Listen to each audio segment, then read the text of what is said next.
The classic of mountains and seas. Mountains classic. The Southern Mountains. In ancient times, a mystical animal known as the Lushu lived on New Yangshan near. A horse it was, and yet it wasn't. The head, like most of its body, was white as snow, the symbol of death in some cultures, of freedom in others, while its tail, like its hooves, was a fiery, auspicious red. But what truly distinguished the Lushu were irregular tiger-like streaks that seemed to drip down its sides from the ridge of its back. Said to have the melodic voice of a balladeer, it was hunted nearly to extinction, for wearing a piece of its pelt guaranteed a legacy of many sons and grandsons. To the ancient Chinese, who placed extreme value on family lineage, it was indeed a marvelous creature. Legend has it that during the reign of the last emperor of the Ming, a single Lushu was sighted in southern Fujian province. None was ever seen again. The Guaishui, whose headwaters are in New Yangshan, flows east to empty into the Xianyu River. According to legend, it was once home to a strange, some would say hideous, creature that had the disorienting appearance of a common black turtle, but the head of a bird, the tail of a venomous snake, and a call like wood-splitting. The legend continues with the surprising note that wearing a piece of the turtle prevented deafness, and was especially effective in removing calluses. Disastrous floods occurred during the waning years of King Shun's reign.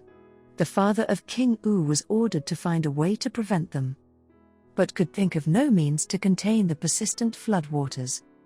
One day, as he was strolling by a river, he spotted a rare zhuanggi, whose head was on one end of the massive mound of a shell, the tail on the other. King Shun struck upon the concept of levees to keep the rising waters at bay. We know by now that levees are ineffective in preventing floods, and for his failure King Shun was put to death. When his son, the great King Wu, assumed his father's mission to enact flood control, a zhuanggi arrived unbidden and, along with a yellow dragon, came to use aid. Millennia later, scholars recorded this extraordinary incident, which was passed down orally over the years. A yellow dragon dragged its tail ahead of a mud-scooping zhuanggi, more than preventing deafness and removing calluses. This selfless deed deified the turtle. Few ancient animals were a stranger mix than the Lu, a water creature found on Jishan, some 300 li east of New Yangshan. The Lu had the horned head and bellowing voice of an ox, the tail of a reptile, and a bird's wings that grew out from its rib cage. Its fins appeared underdeveloped, which left propulsion to the undulating motion of the reptilian tail.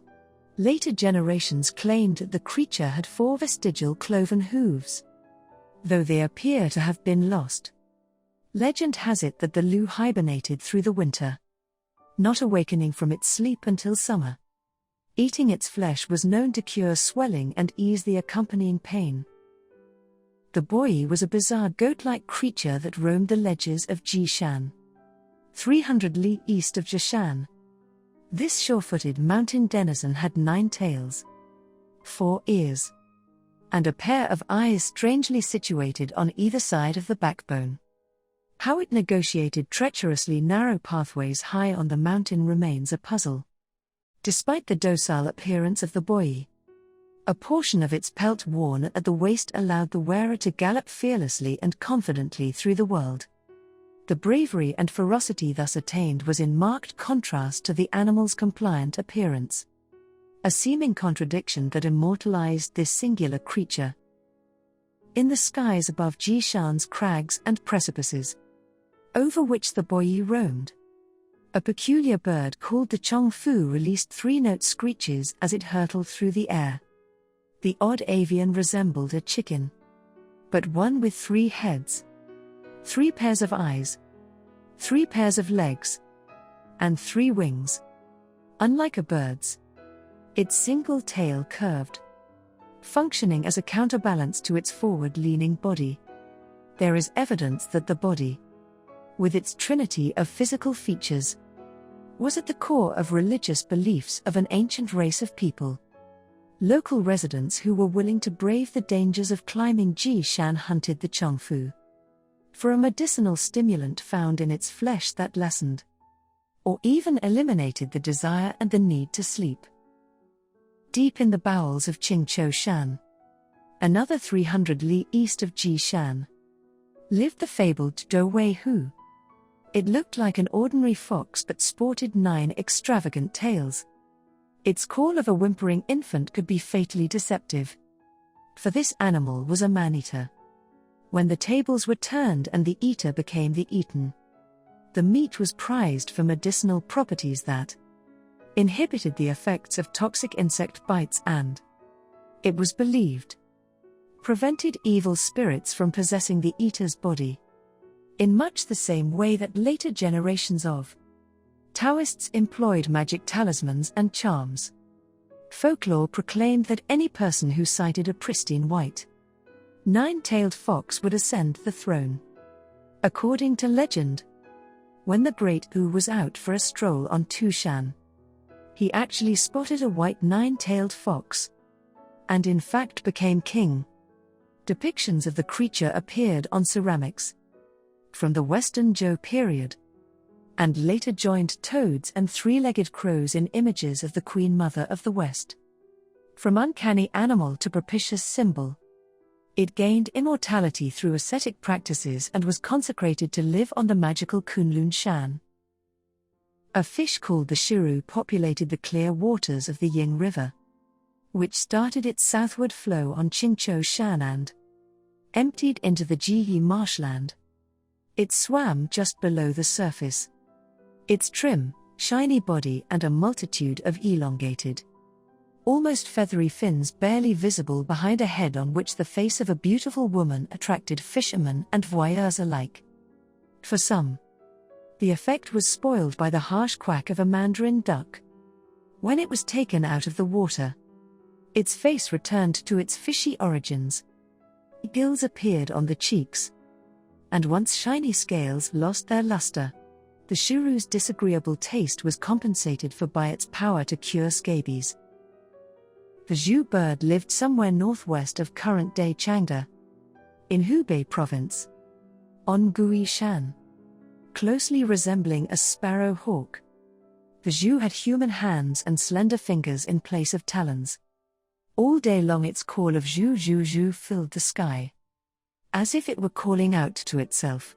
In popular legend, this bird was said to be the transmigrated form of Dan Zhu, the son of Yao. The king chose Shun as his successor over Dan Zhu, a spoiled, stubborn son, whom he then exiled to the south as a minor duke. Outraged by the decision, Dan Zhu joined forces with the Sanmao tribal Qian to launch a renegade offensive. When the rebellion was put down, a defeated Dan Zhu threw himself into the ocean. After death, his unreconciled soul assumed the shape of a Zhu bird.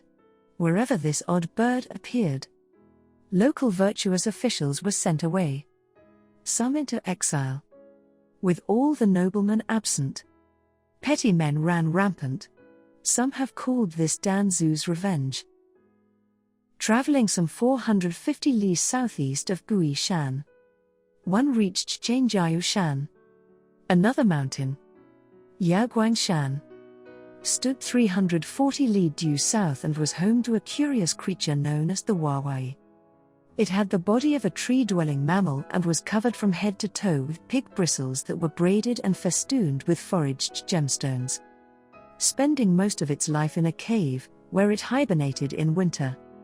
It had a staccato call that sounded like chopping down trees. Once awakened, it moved at a sloth-like pace. In times of peace, when the Tao prevailed under heaven, it stilled its voice and went into hiding. Its reappearance portended the occurrence of large-scale violence. a time when local men were taken on as conscripts for impending warfare. 6,000 li east of Yaguangshan. One arrived at Luwu Shan, a barren mountain where not a blade of grass grew. Though it was rich in valuable ores, it was the source of the Zhejiang River, which flowed east and emptied into the Pang River, where lived a strange man-eating creature that resembled, but was not, an ordinary bird. A horned vulture. The Giao had a richly feathered body, a serpentine tail, and a head with a hooked beak and a single horn from which several pointed ends bent backward. Like the nine-tailed fox, it feasted on human flesh and had the fetching cry of a whimpering infant. This cry drew victims into its trap to become its next meal. The Feng Huang, known as the phoenix, was the king of the 360 species of birds. It had the look of a golden pheasant, with feathers that dazzled the eye. Of the 5 elements, its green head represented wood, its white neck metal, its red back fire, its black chest water, and its yellow feet earth. Its feathers were patterned to represent written characters. On its head A, Tak, for virtue. On each of its wings A, Yi, for righteousness. On its back A, Like, for courtesy. On its chest A, Yen, for benevolence. And on its belly A, Shun, for trust. When the 4 virtues of benevolence, righteousness, courtesy, and trust were displayed on its body, and with its every auspicious appearance, the world was at peace. Historically, there were both male, Feng, and female, Huang, entities. But the female predominated and is now linked to the mythical dragon.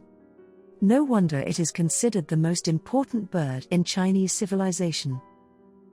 The facial beauty of the ancient Wu belied the savage nature of an avian hybrid that terrorized the air above the barren Longqiu Shan, some 2,700 li south of Danxuan Shan.